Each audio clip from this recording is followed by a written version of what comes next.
இன்றைக்கி வாங்க பன்னீர் குருமா எப்படி பண்ணலாம் பார்க்கலாங்களா. இப்போ பொட்டேட்டோ வந்து கட் பண்ணி நான் வதக்கிட்டு இருக்கிறேன். கொஞ்சம் வதங்கினதுக்கப்புறம் இஞ்சி பூண்டு நம்ம அரைச்சி போடலாம். இஞ்சி பூண்டு அரைச்சிட்டேன். இப்போ இதில் போட்டுக்கலாம். 2 ஸ்பூன் போட்டுக்கோங்க. கேப்சிகமும் வதக்கி வச்சுருக்கிறேன், ரெடி பண்ணி வச்சுருக்கேன். பன்னீரும் வதக்கி ரெடி பண்ணி வச்சுருக்கிறேன். எண்ணெயில் ஃப்ரை பண்ணி இதில் வந்து மிளகுத்தூளும் அண்ட் ஜீராத்தூளும் மிக்சடு, ஆக்சுவலாக மஞ்சளும் மிக்சடு, சரிங்களா. டர்மரிக் பவுடரு மிக்ஸ் பண்ண போகிறோம். ஆலூவில் கரம் மசாலா மிக்சட் பண்ணுறோம். ஜீரா அண்டு மிளகு மிக்ஸ் பண்ணுறோம். சில்லி பவுடரு மிக்ஸ் பண்ணுறோம். 2 ஸ்பூன் போடுங்க சில்லி பவுடரு. தனியா பொடி 1 ஸ்பூன் மிக்ஸ் பண்ணிக்கோங்க.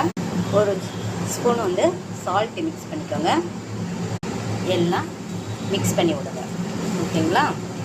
வெங்காயம் தக்காளி இது 2மே தான் வதக்கி வச்சுருக்கேன், ஓகேங்களா. இப்போ இதோட மிக்ஸ் பண்ணிடலாம். இந்த மசாலாவை மிக்ஸ் பண்ணிடலாம். நல்லா மிக்ஸ் பண்ணி விட்டுருங்க. நம்மளுக்கு இப்போயே தேவையான தண்ணியை மிக்ஸ் பண்ணிக்கோங்க. வாட்டர் ஃபுல்லாக மிக்ஸ் பண்ணிக்கோங்க. இதில் தேவையான தண்ணியெல்லாம் மிக்ஸ் பண்ணிக்கோங்க. உங்களுக்கு எவ்வளோ தேவைப்படுதோ அவ்வளோவே மிக்ஸ் பண்ணிக்கோங்க. அப்போ தான் நல்லாயிருக்கும். ஆக்சுவலாக சப்பாத்திக்கு நல்லாயிருக்கும். எல்லாம் மிக்ஸ் பண்ணிக்கிட்டு நீங்கள் சமைச்சிட்டிங்களா, இன்றைக்கி என்ன ரெடி பண்ணியிருக்கீங்க, எனக்கு கொஞ்சம் கமெண்ட் போடுங்களேன். இது சப்பாத்திக்கு நீங்கள் செஞ்சு சாப்பிட்டு பாருங்கள், செம்ம டேஸ்ட்டாக இருக்கும். சாப்பிட்டுட்டு எனக்கு ஒரு கமெண்ட் பண்ணுங்களேன்.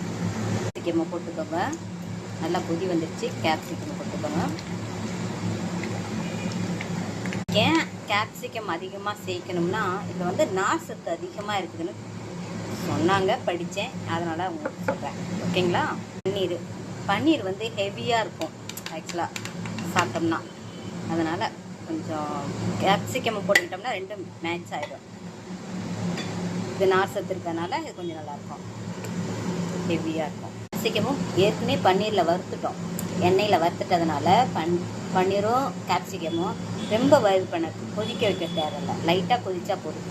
கேப்சிகம் எப்பயுமே பச்சை அப்படி நிறம் இருக்கணும், ஓகேங்களா. பார்க்கறதுக்கே செம்மையாக இருக்கு இல்லைங்களா, சூப்பராக இருக்குல்ல. பன்னீர் மசாலா எவ்வளோ அழகாக இருக்குது.